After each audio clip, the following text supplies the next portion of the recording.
ان الحمد للہ نحمده ونصلی علی رسولہ الکریم اما بعد فاعوذ باللہ السمیع العلیم من الشیطان الرجیم من حمزہ ونفخہ ونفثہ بسم اللہ الرحمن الرحیم اما یتساءلون عن النبأ العظیم الذی هم فیہ مختلفون کلا سیعلمون ثم کلا سیعلمون۔ سامعین محترم، 30ویں پارے کا آغاز سورۃ النبأ سے ہوتا ہے۔ یہ سورت مکہ میں نازل ہوئی اور اس میں 40 آیات اور 2 رکوع ہیں، اور اس کا موضوع قیامت اور آخرت ہے۔ اس میں اللہ تبارک و تعالیٰ فرماتے ہیں اما یتساءلون عن النبأ العظیم، کہ کس چیز کے بارے میں وہ آپس میں سوال کر رہے ہیں۔ الذی هم فیہ مختلفون، کہ کیا اس بری خبر کے بارے میں کہ جس میں وہ اختلاف کرنے والے ہیں، اس بڑی خبر کے بارے میں وہ بات کر رہے ہیں۔ کلا سیعلمون ثم کلا سیعلمون، ہرگز نہیں ان قریب وہ جان لیں گے، پھر فرمایا کہ ہرگز نہیں ان قریب وہ جان لیں گے، یعنی جس کے بارے میں وہ اختلاف کر رہے ہیں وہ قیامت ان قریب اس کو کا سامنا کرنا پڑے گا، وہ ان قریب جو ہے اس سے دوچار ہوں گے۔ اس کے بعد اللہ تبارک و تعالیٰ نے اپنی تخلیقات کا ذکر فرمایا ہے کہ کیا یہ سب جو ہے وہ میں نے بے مقصد پیدا کی ہیں، اور ان کے دلائل اللہ تبارک و تعالیٰ نے بھرپور انداز میں جو ہے وہ ذکر فرمائے ہیں۔ اللہ تبارک و تعالیٰ فرماتے ہیں ان یوم الفصل کان میقاتا یوم ینفخ فی الصور فتأتون افواجا وفتحت السماء فکانت ابوابا وسجرت الجبال فکانت سرابا، یقیناً فیصلے کا ایک دن جو ہے وہ مقرر ہے۔ جس دن سور پھونکا جائے گا تو تم جو ہے وہ فوج در فوج چلے آؤ گے، اور آسمان کھولا جائے گا اور وہ دروازے ہو جائے گا، اور پہاڑ چلائے جائیں گے تو وہ سراب بن جائیں گے، یعنی جن کی کوئی جو ہے وہ حیثیت نہیں ہوتی۔ سراب اصل میں کہتے ہیں جو دور سے پانی نظر آتا ہے، حقیقت میں وہ ریت ہوتی ہے یا پھر وہ سڑک کی چمک رہی ہوتی ہے، قریب جا کے پتہ چلتا ہے کہ وہاں تو کوئی چیز ہے ہی نہیں۔ تو اسی انداز میں جو ہے وہ یہی کیفیت جو ہے وہ اس دن پہاڑوں کی ہوگی، اور اسی طرح یہی مثال اللہ تبارک و تعالیٰ نے کفار کے اعمال سے دی ہے کہ ان کی بھی جو ہے وہ کوئی حیثیت نہیں ہوگی، صرف دیکھنے میں نظر آئیں گے، حقیقت میں ان کا جو ہے وہ کوئی وجود نہیں ہوگا۔ اور اس کے بعد سورۃ النازعات کا ذکر ہے، یہ بھی مکی صورت ہے، اس میں 46 آیات اور 2 رکوع ہیں۔ اس صورت کا موضوع بھی قیامت ہے، اور اللہ تبارک و تعالیٰ نے بتایا ہے کہ قیامت کے بعد دوبارہ جو ہے وہ کیسے زندہ کیا جائے گا۔ زندہ کرنے کے اللہ نے ثبوت بیان فرمائے ہیں۔ سورت کے شروع میں کائنات کا نظام چلانے والے فرشتوں کی قسم اٹھا کر لوگوں کو یہ بتایا گیا ہے کہ جن فرشتوں کے ہاتھوں آسمان انسان کی جو ہے وہ جان نکالی جاتی ہے، تو جو فرشتے انسان کی جان نکالتے ہیں تو وہ دوبارہ جان ڈال بھی تو سکتے ہیں۔ تو اسی طرح جو فرشتے آج کائنات کا نظام چلانے میں اللہ تبارک و تعالیٰ نے ان کو مقرر کیا ہے، تو وہ جس طرح اللہ کے حکم سے اب نظام جو ہے وہ سنبھالے ہوئے ہیں، تو جب اللہ تبارک و تعالیٰ ان کو حکم دیں گے تو وہی فرشتے جو ہے وہ اس کا نظام دھرم برم بھی تو کر سکتے ہیں، اور دوبارہ اللہ تبارک و تعالیٰ اس کو حکم دیں گے تو دوبارہ اس کو جو ہے وہ قائم بھی تو کر سکتے ہیں۔ تو اللہ تبارک و تعالیٰ نے ان کے اس خدشے کا کہ دوبارہ یہ معاملہ کیسے ہوگا، انسان کیسے دوبارہ زندہ ہوگا، تو اللہ تبارک و تعالیٰ نے یہی بات واضح کی ہے کہ جس طرح اب یہ سارے نظام چل رہے ہیں، تو جو اب جو نظام چلا رہا ہے وہ اس نظام کے خاتمے کا بھی جو ہے وہ حق رکھتا ہے، اختیار رکھتا ہے، اور انسان کو پیدا کرنے والا جو ہے وہ انسان کو موت دینا اور پھر مرنے کے بعد دوبارہ زندہ کرنا، یہ بھی سارا اس کے اختیار میں ہے، وہ یہ سارا کام جو ہے وہ کر سکتا ہے اور کرے گا۔ اور اس کے بعد اللہ تبارک و تعالیٰ نے اس صورت میں سورہ نازعات میں جنت اور جہنم میں جانے والوں کا ذکر فرمایا ہے کہ جنہوں نے اپنے رب کے احکام سے جو ہے وہ سرکشی کی اور اپنی خواہشات کی پیروی کی۔ چاہیے تو یہ تھا کہ وہ شریعت کی پیروی کرتے، انہوں نے اپنی خواہشات جیسے دل چاہا، جیسے ان کی خواہش ان کے دل میں پیدا ہوئی، انہوں نے ویسے کام کیا اور دنیاوی زندگی کو ترجیح دی۔ تو اللہ تبارک و تعالیٰ فرماتے ہیں ایسے افراد کا، ایسے لوگوں کا، ایسی قسم کی جو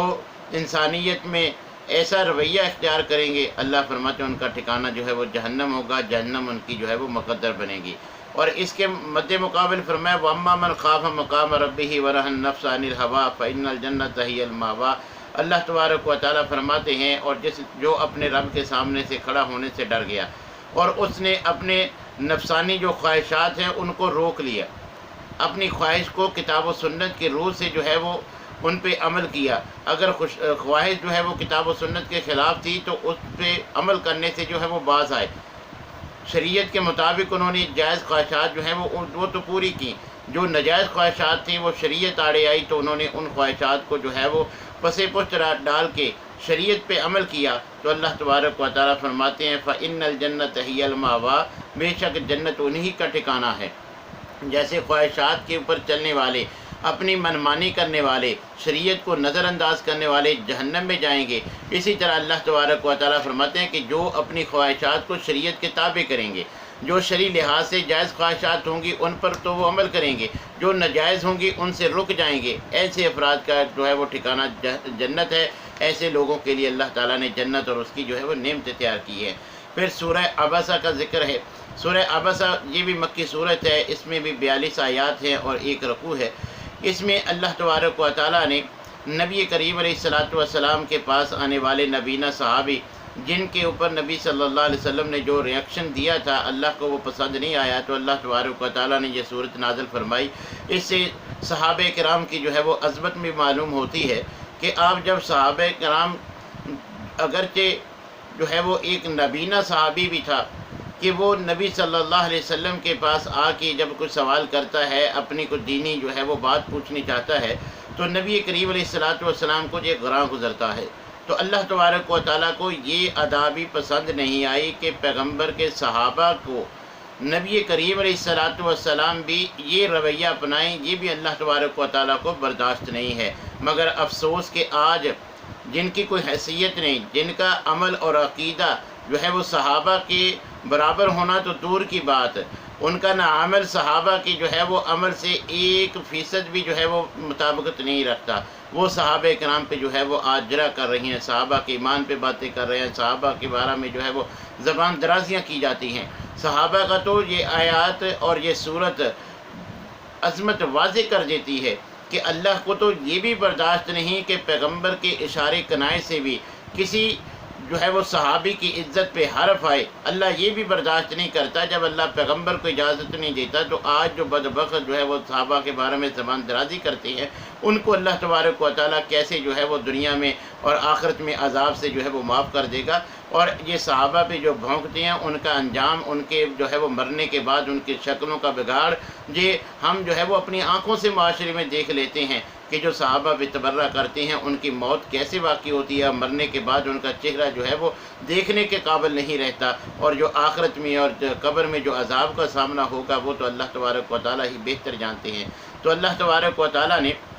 عبداللہ ابن مکتوم جو نبی صلی اللہ علیہ وسلم کے پاس اس حال میں آئے تھے کہ آپ سرداران قریش کو جو ہے وہ دعوت دے رہے تھے، تو آپ کو یہ بات پسند نہ آئی کہ انہوں کو تو بعد میں بھی پوچھ لینا چاہیے تھا، یہ سردار لوگ ہیں، اگر یہ دار اسلام میں داخل ہو جائیں اسلام کو بہت زیادہ جو ہے وہ نفع ہوگا۔ مگر اللہ تبارک و تعالیٰ نے نبی صلی اللہ علیہ وسلم کے اس ریاکشن کو بھی صحابی کے بارے میں قبول نہیں کیا، بلکہ اللہ تبارک و تعالیٰ جو ہے وہ وحی کا نزول فرما دیتے ہیں کہ اللہ تبارک و تعالیٰ نے آپ کی یہ جو ادا جو ہے جس کو پسند نہیں کیا۔ تو اس سے صحابہ کرام کی جو ہے وہ اللہ تبارک و تعالیٰ نے عظمت ہمیں بتلا دی کہ